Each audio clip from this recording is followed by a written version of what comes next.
Hello guys, good morning. Ayan, ready po muna tayo para magsimba po tayo kasi ano po, araw ng linggo ngayon. Magsimba muna tayo guys. Unahin muna natin ang ating Panginoon bago po tayo pumunta sa ating mga ibang trabaho. Ganito talaga kami guys pag tuwing linggo nagsisimba. Simba muna.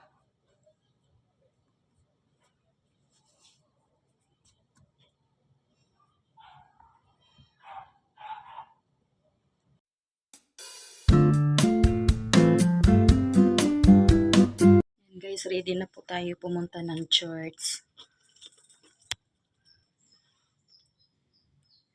Muna tayo, pupunta tayo ng church.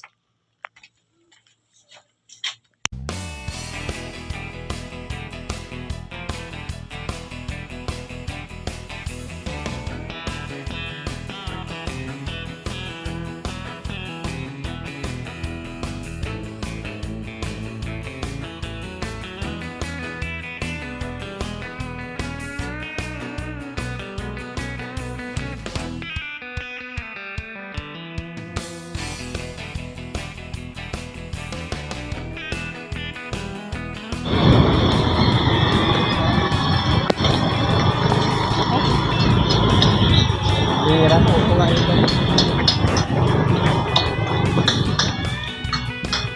Sa mga buwan, Panginoon, sa mga oras na ito. Lord, kami, Panginoon, we know, Lord God, that the harvest is ready, Panginoon.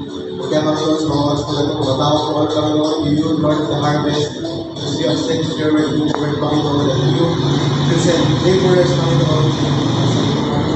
Lord, we pray, Panginoon, na napakalaga ng Panginoon. Supposed to be, Panginoon, nandito, Lord God. Tayo ng kanyang salita sa bawat tao nais makinig. Kaya dito ko po natutunan at naunawaan kung bakit tayo ay kailangan na magpatuloy sa pagbabahagi ng kanyang salita. Dahil nakikita na natin na marami pang nangangailangan ng kanyang salita. Hindi lamang dito sa Bagong Silangan, kundi sa iba't ibang lugar dito sa Pilipinas. Ang ating mga Biblia sa Awit 119, verse 1 to 16. Mapalad ang mga taong malinis ang pamumuhay ayon sa utos ni Yahweh, ang gawain araw-araw. Mapalad ang sumusunod sa kanyang kautusan, buong puso ang pagsunod sa utos na ibinigay. Ang gawain ay matuwid. Namumuhay silang ganap sa daan ng Panginoon. Doon sila lumalakad, ibinigay mo sa amin iyong mga utos upang aming tanimahin at sundin ng buong loob. Ngayon ako umaasang maging tapat. Susundin ang iyong utos, susundin ang buong iman. Kung ang buong kautusan ay maingat kong susundin, karangalan ng sarili kong gayon ang aking gawin. Ang matuwid mong tuntunin habang aking tinataro, buong pusong magpupuri, purihin kitang lubos. Ang lahat ng iyong utos ay sisikapin kong sundin. Huwag mo akong iwanan, huwag mo akong isahin. Paano ba iingatang maging wagas siya ang buhay? Yaong buhay ng binata sa kanyang kabataan. Ang tugon ay, sumunod siya sa banal mong kautusan. Buong puso ang mga doon na ikaw ay paglilingkuran. Sa pagsunod sa utos mo, huwag mo akong babayaan. Ang banal mong kautusay sa puso ko iingatan, upang hindi magkasala laban sa iyo, kailanman. Pupurihin kita, Yahweh, ika'y aking pupurihin. Ang lahat ng tuntunin mo ay ituro mo sa akin. Ang lahat mo mga utos na sa akin ibinigay, palagi kong uusalin. Malakas kong isisigaw, nagagalak na susundin niya ang iyong kautusan. Higit pa sa pagkagalak na dulot ng kayamanan. Ako'y laging mag-aaral sa lahat ng tuntunin Magbubulay-bulay ako. Sa bigay mong kautosay lubos akong nalulugod. Amen. Iingatan sa puso ko upang iulit mag-ingat. Purihin ang salita ng Diyos. Amen.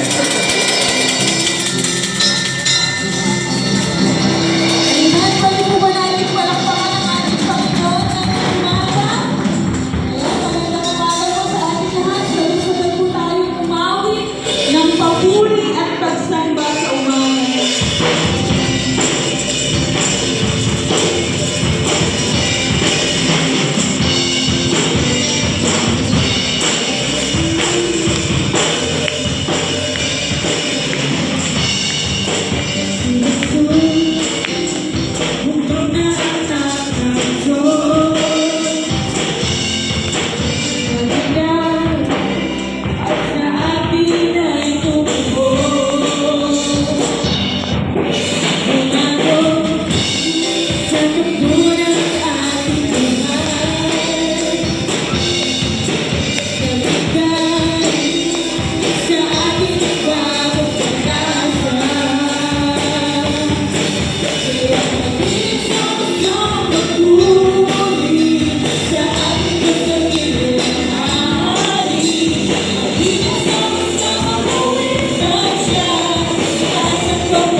Naway ito maging living sacrifice for you, for your people.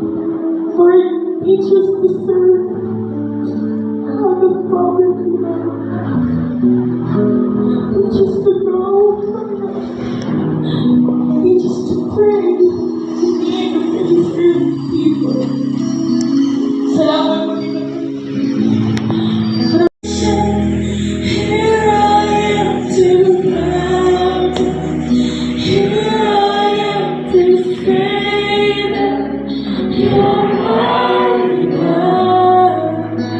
You're altogether lovely, altogether worthy, altogether wonderful to me. Here I am to worship. Here I am to bow down. Here I am to say that you're my God. You're altogether lovely, altogether worthy, altogether wonderful to me. Here I am to worship. Here I am to bow down. Here I am to say that